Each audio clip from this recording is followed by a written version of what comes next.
Presiden Prabowo Subianto memanggil Menteri Keuangan Purbayayudi Sadewa ke Istana Negara pada Rabu sore membahas perubahan postur anggaran. Menkyu Purbaya bilang ia menghadap Presiden Prabowo usai dari DPR melaporkan perubahan rencana kerja dan anggaran Kementerian Keuangan tahun 2026. Namun Purbaya enggan membeberkan pos anggaran yang akan diubah. Purbaya menyebut angka-angka dalam era APBN masih bersifat sementara karena sedang didiskusikan bersama DPR. Proses diskusi dengan anggaran dengan DPR itu aja. Tapi ini kan masih diputuskan di DPR, jadi angka-angka masih didiskusikan, jadi belum putus. Tapi kita laporan progresnya seperti apa. Soal perubahan anggaran yang mungkin terjadi, tapi saya belum bisa bicarakan karena masih didiskusikan dengan DPR, APBN keseluruhan. Untuk mewujudkan visi Presiden Prabowo Subianto melalui Astacita, rancangan anggaran pendapatan dan belanja negara tahun 2026 mencakup 8 agenda prioritas pembangunan nasional dengan sejumlah pembiayaan. Sebagai berikut, ketahanan pangan 164,4 triliun rupiah, ketahanan energi 402,4 triliun rupiah, makan bergizi gratis 335 triliun rupiah, pendidikan bermutu 757,8 triliun rupiah. Kesehatan 244 triliun rupiah, pembangunan desa, koperasi dan UMKM 181,8 triliun rupiah, pertahanan semesta 425 triliun rupiah dan akselerasi investasi dan perdagangan 57,7 triliun rupiah ditambah dukungan dana antara dan swasta 7.450 triliun rupiah. Ketua Dewan Ekonomi Nasional Luhut Binsar Panjaitan yakin Purbayayudi Sadewa sosok tepat jabat Menteri Keuangan. Luhut yakin Menkyu Purbaya mampu membantu Presiden Prabowo mencapai pertumbuhan ekonomi dan membuka lapangan kerja. Menurut Luhut, Purbaya sosok yang baik dan punya pengalaman bagus. 4 DPD RI. Kami persilahkan Bapak Menteri. Pak Purbaya orang baik, saya kira punya pengalaman yang bagus. Ini kan targetnya tinggi nih Pak di era Pak Prabowo. Ya, saya kira kita ya lihat saja perjalanan waktu, tapi saya yakin Pak Purbaya akan bisa berbuat banyak untuk membantu keinginan Bapak Presiden dalam pencapaian pertumbuhan ekonomi maupun penciptaan lapangan kerja. Setelah perombakan kabinet pada 8 September lalu, posisi 2 menteri masih lowong. Untuk posisi Menko Polhukam akan dijabat sementara waktu oleh Menteri Pertahanan Syafri Samsudin.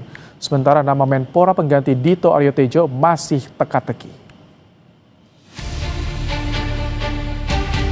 Presiden Prabowo Subianto mengganti 5 menteri dalam perombakan kabinet Senin lalu.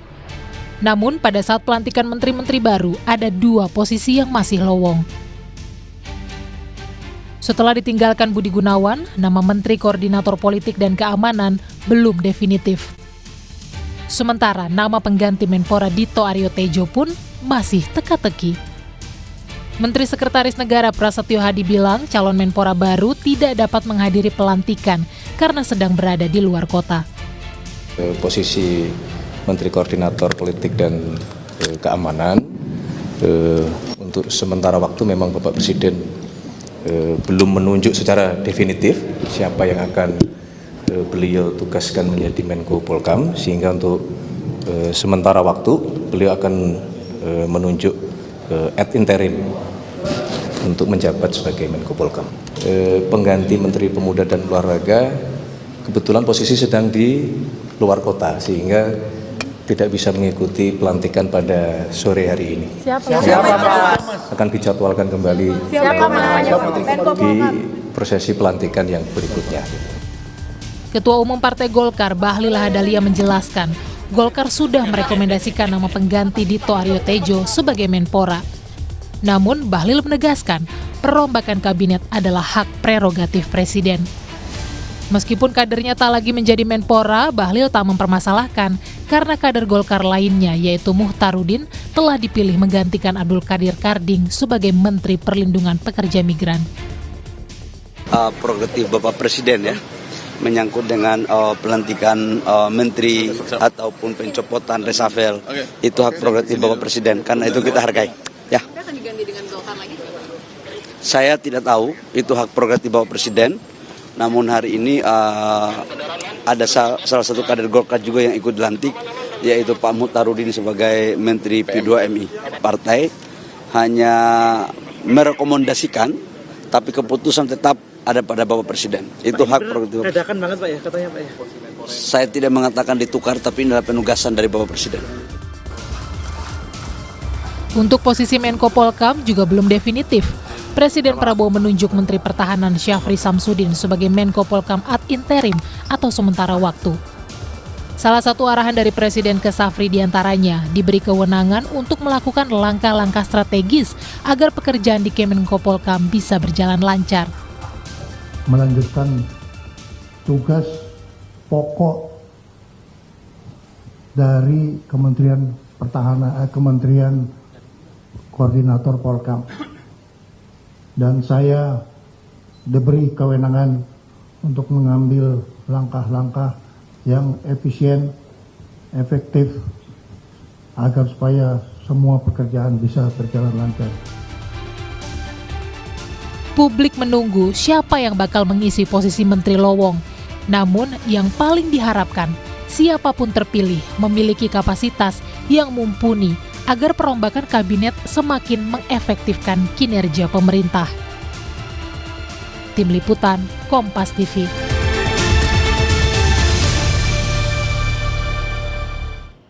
Saudara, usai jeda Kompas Malam akan kembali dengan informasi Gubernur Jakarta Pramono Anung membantah kabar kenaikan tarif parkir menjadi Rp30.000 per jam.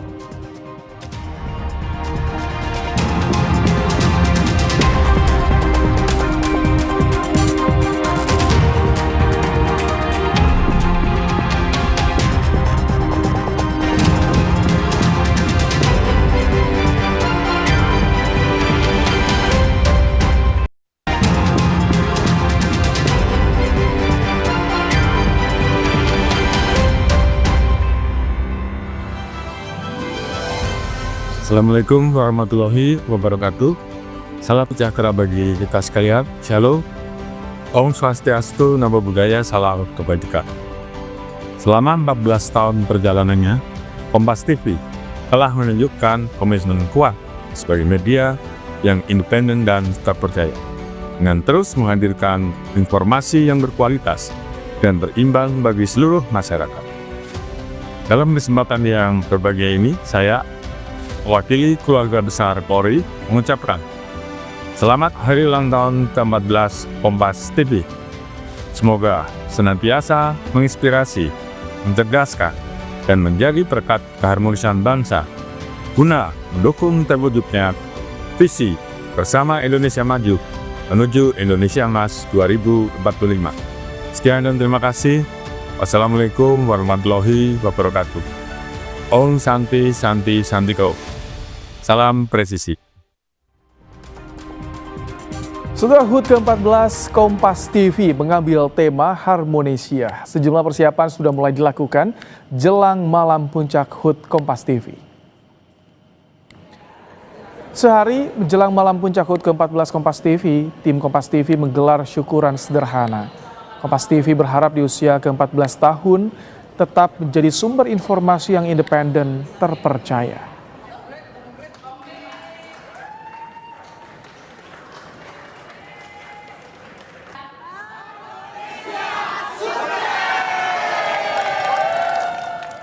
Lalu seperti apa persiapan pelaksanaan acara puncak HUT ke-14 Kompas TV yang mengusung tema Harmonisia? Berikut liputan jurnalis Kompas TV, Zevanya Situmeang dan Adini Anissa. Baru persiapan saja saya sudah melihat nuansa begitu indah malam hari ini ya. Kalau dilihat di belakang saya ini ada ramai-ramai, ini persiapan tengah dilakukan untuk menuju ke esok hari perayaan ulang tahun Kompas TV yang ke-14 tahun. Tapi seperti apa acara yang akan berlangsung besok, kemudian juga ada apa aja sih ini yang masih jadi penasaran begitu ya. Untuk lebih lengkapnya kita langsung saja berbincang dengan penanggung jawab dari program HUT Kompas TV ke-14 ada Mbak Denta. Halo Mbak Denta. Halo Jeva. Mbak Denta, ini saya lihat kan ada lampu banyak banget dan persiapan masih terus dilakukan. Ini bagaimana sih persiapannya sejauh ini hingga malam hari ini? Iya, karena sudah hitungan jam ya menuju acara puncak HUT ke-14 Kompas TV. Semua persiapan sudah kami lakukan dan insya Allah sudah ya 80 hampir 90% sudah dilakukan dengan baik. Oke, apa sih Mbak yang spesial nih yang membedakan dari ulang tahun Kompas TV yang sebelumnya untuk di ke-14 tahun ini? Yang spesial sebenarnya lebih kepada konten dari acara HUT Kompas TV besok, di mana sesuai dengan judul acaranya atau tagline acaranya Harmonisia, yang artinya adalah harmoni Indonesia. Di momen ini, di momen ke-14 tahun Kompas TV, selain kami bersyukur bahwa Kompas TV sudah selama 14 tahun membersamai pemirsanya, kami juga ingin mengajak kembali seluruh elemen bangsa dan juga pemirsa Kompas TV untuk kembali merajut asa bahwa Indonesia itu indah dengan segala perbedaan, Indonesia itu indah dengan segala dinamika perbedaan dan lain-lain. Nah, itu yang kembali kami ingin ajak kembali pemirsa untuk dan semua elemen bangsa untuk kembali merajut asa, ingin ajak kembali pemirsa untuk dan semua elemen bangsa untuk kembali merajut asa, bersatu kembali dalam arti kembali membangun Indonesia yang lebih baik lagi. Terima kasih Mbak Denta sekali lagi. Demikian tadi saudara, saat ini gladi resik masih terus berlangsung. Tadi juga kita sudah bertanya kepada penanggung jawab dari program HUT Kompas TV bahwa yang berbeda dari HUT Kompas TV di ke-14 tahun ini adalah bagaimana isi atau konten. Bagaimana sama-sama mengajak masyarakat untuk merajut asa, untuk saling melihat adanya dinamika perbedaan ini bisa sama-sama saling merangkul begitu ya. Kita saksikan bagaimana besok acara ulang tahun Kompas TV ke-14. Semoga semua lancar dan berjalan sukses. Zevanya Situmeyang, Adini Anissa, Kompas TV, Jakarta. Kita ke informasi berikutnya, Saudara. Gubernur Jakarta Pramono Anung membantah kabar kenaikan tarif parkir menjadi Rp30.000 per jam. Pramono bilang yang tengah dikaji Pemprov DKI adalah pengaturan ulang sistem parkir. Pramono menegaskan hingga saat ini belum ada rencana kenaikan tarif parkir di Jakarta. Yang sedang dikaji Pemprov DKI adalah aturan parkir dan penerapan sistem pembayaran non-tunai. Sebelumnya, rencana kenaikan tarif parkir digaungkan Dinas Perhubungan DKI Jakarta sebagai upaya menekan kemacetan. Sampai hari ini belum ada rencana kenaikan tarif parkir. Sehingga apa yang disampaikan, saya nggak tahu siapa yang menyampaikan itu tidak benar. Pemerintah Qatar memperketat pengamanan pasca serangan Israel ke Doha Selasa kemarin.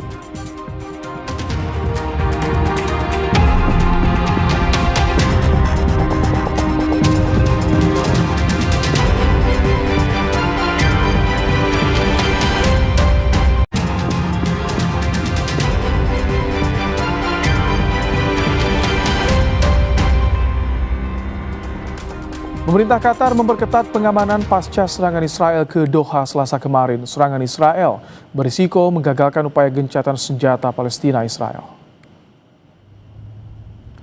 Pasukan keamanan dan pemadam kebakaran darurat dikerahkan ke lokasi serangan Israel di Doha. Israel menyerang Doha Selasa kemarin lantaran dituding tempat pertemuan pimpinan Hamas untuk membahas usulan gencatan senjata AS. Serangan Israel menuai kecaman dan berisiko menggagalkan perundingan gencatan senjata Israel-Palestina.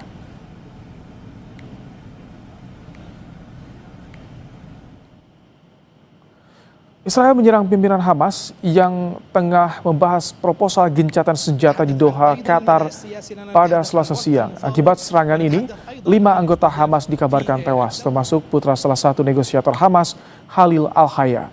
Ya, Kementerian Dalam Negeri Qatar juga menyebut sejumlah personel keamanan terluka akibat peristiwa itu. Presiden Amerika Serikat Donald Trump bahkan mengaku tidak senang dengan serangan Israel ke Doha. Menurut Trump, serangan ini berpotensi mengganggu perundingan gencatan senjata. I would tell you this, I was very unhappy about it, very unhappy about every aspect, and we got to get the hostages back. But I was very unhappy about the way that went down. 2 kapal yang membawa bantuan kemanusiaan ke jalur Gaza bersama konvoi armada Global Sumud Flotilla diserang pesawat tak berawak di perairan Tunisia.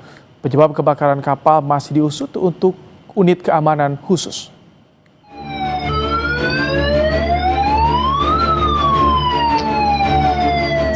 drone kembali menyasar kapal kemanusiaan global Sumut Flotilla di Tunisia. Kali ini kapal bernama Alma yang berlayar di bawah bendera Inggris menjadi sasaran. Serangan memicu kebakaran di dek utama dan penyimpanan di bawah dek.